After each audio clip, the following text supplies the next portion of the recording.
Breaking news overnight, Helene charging into the Gulf Coast as an extremely powerful and dangerous Category 4 hurricane.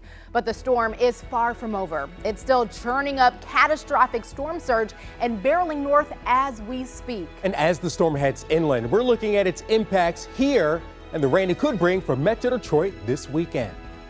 So let's go out live to Atlanta right now, the latest city feeling the impact of this storm. Helene made landfall along the Florida Panhandle just after 11 last night, and in the last hour, it was downgraded to a tropical storm. Yeah, even with the downgrade, make no mistake, this storm is still massive and it's on the move and could cause big problems for millions of Americans for days to come. Now, when we say big, we mean it. Helene is one of the largest storms in the Gulf of Mexico in the last century. And overnight, we've learned that at least 3 people have died, 1 in Florida and 2 in Georgia. Now let's get to more pictures of the aftermath of this storm. This is a power line going up in sparks during heavy flooding, and this all happened in Perry, Florida. And take a look at the storm surge at Fort Myers Beach. Wow. And you can see the water rushing in, taking over that area, sweeping up stop signs, trash cans, anything in its way. And right now, there are more than 2 million homes and businesses that are without power across 4 states, Florida, Georgia, and the Carolinas, and that number is expected to rise. Well, we have team coverage this morning. 7 First Alert meteorologist Mike Taylor is tracking Helene's impact here in Michigan. But let's begin with 7 News Detroit reporter Brittany Toulis live at Metro Airport monitoring flight delays and cancellations. Brittany? Yeah, Keenan, I heard Kiera mention the Carolinas, Florida, and Georgia. We're going to see red next to those on this board here. And all morning we've been seeing people come and check this board to make sure their flights are okay. And so far, flights are not terrible out of Detroit Metro. You can see this one right here, first cancellation of the day. Where was it going? To Tampa. But if you look up here, this Tampa flight on time. This morning when I checked, there were 8 flights to Tampa from Detroit. Now there are 12.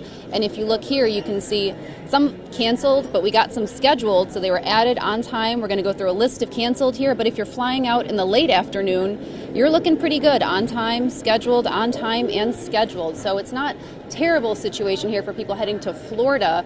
So far, FlightAware right now is saying there are 9 cancellations and 16 delays out of Detroit Metro. But if we go back to this board here, like I said, you can see the other states here. You can see Carolinas delayed. There's a Georgia and there's another Carolina delayed, a Georgia delayed. So you're seeing the path of Helene here out on this board. Now, this morning when I talked to you guys at 5 o'clock, the airport was pretty desolate, but you can see it's getting a little more crowded. There's people in the security lines, people are getting ready to go through the security lines, going to the ticket booths. But overall, it's nothing really outside of a normal Friday morning here at the airport. I did talk to a few people this morning, one couple actually going to Florida. Everyone I talked with today, their flights are on time and as scheduled. The Florida couple is flying to St. Augustine, so not directly hit by Helene, but the people they have down there say they are seeing some effects. They're getting heavy rain, but they also told us they are not going to stop the party for that. We also talked to somebody, he's a DJ and performer out on tour right now. He's heading to Arkansas. His flight right now is on time, but come Sunday, he has a layover that is directly in Helene's path. Oh my gosh, you just reminded me. I have a layover in Atlanta on Sunday. Wow. That's going to be awful. I'm really hoping that that's not going to be a thing. Hopefully it'll be blown over.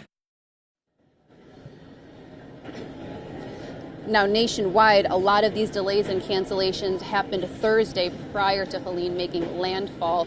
Per Reuters citing FlightAware, 1,200 flights were canceled on Thursday and 4,000 flights nationwide were delayed on Thursday. But like I said, today here in Detroit Metro, there are 9 flights cancellations per FlightAware and about 16 delays. And like I said, if you look at this board, it's pretty blue. It's not looking too bad if you're not heading directly to Tampa or somewhere in the Carolinas or Georgia.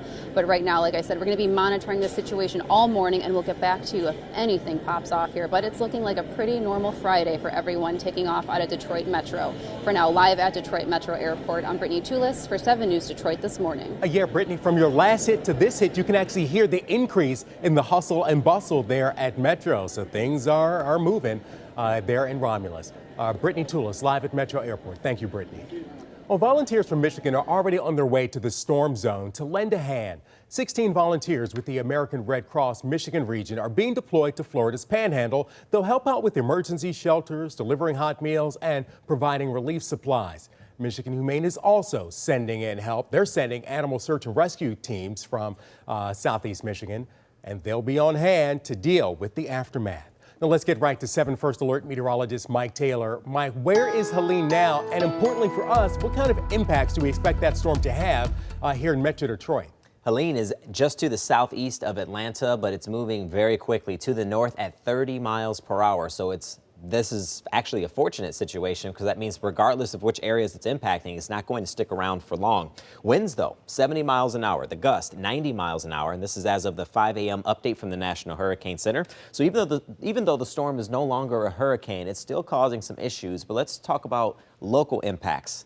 This is something working in our favor. Area of high pressure to the north, upper level area of low pressure to our southwest, pulling the storm and keeping it from impacting us today. So notice that sharp cutoff with the rainfall. So we're being spared for much of today for this Friday, but some of the rain may sneak in here late tonight into your Saturday. Otherwise, it's a mostly cloudy start with temperatures in the mid to low 60s and the 50s, so it's a mild start. Let's show you the timing of that rain. We're good for much of the day, but right around 7 o'clock, notice the chances of rain will ramp up after that. So the bus stop forecast looks good for this morning, looks good for the ride home, but we might need the rain gear by tonight.